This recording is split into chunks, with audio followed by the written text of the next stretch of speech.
hand on the back, nice and open so we can see this. So number one, I need to protect my neck. I also want to make sure I have my elbows in. So I don't want to protect my neck with my elbows up here. So I make sure my elbows are in. And then sort of one of the most important principles when somebody first attacks your back and rolls you over is from here you've got to make sure that you're scooting low if you can. My escape is going to be much easier if I can scooch in this way. You can already see, even if he's not resisting, I'm already kind of making my escape just by scooting low like that. All right, so he gets to my back, my elbows are in, I'm scooting low here, okay? Now, if he did go under one of my arms and he goes over one of my shoulders, okay, usually this is sort of a base harness position that they're going to have. So number one, I want to make sure that I'm trying to sort of fold to the side that I have the arm trapped on. So ideally, if I'm here, if his arm's under this armpit, then I'm going to scoot down, and I'm also, as I'm protecting my leg, I'll let this hand slide down and elbow slide down and push that leg off my leg as I kick out and I fall to this side.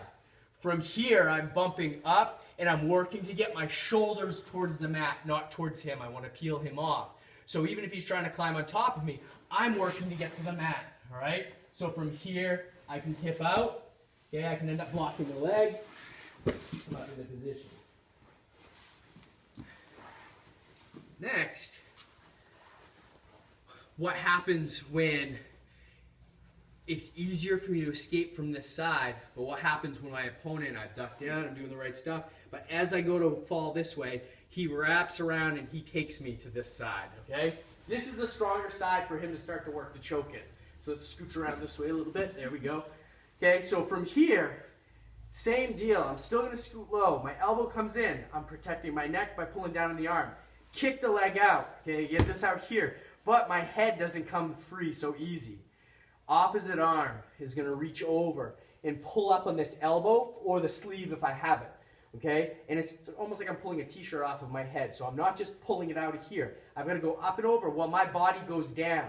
Right? So I grab the wrist. I have the elbow. I scoot out, but I also scoot down. All right, here as I lift this up. As he turns towards me, I'm touching the arm towards him. And so I come up into position. Switch my legs.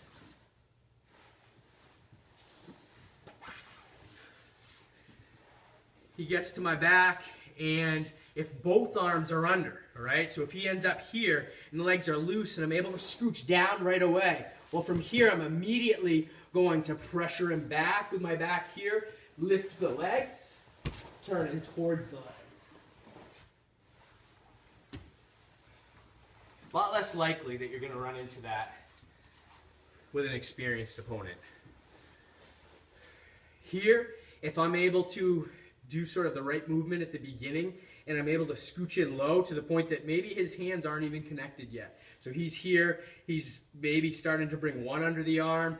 All right, as I start to scooch down, if I'm able to get low enough, okay, that it ends up getting one of those arms out of here, I can also turn my hips. If my shoulder drops below his leg, I can reach around this leg, hug it with both hands, and I've got to keep this trapped because he's going to continue to try to take my back. But if I keep this leg isolated, come up with my head, pass the leg through.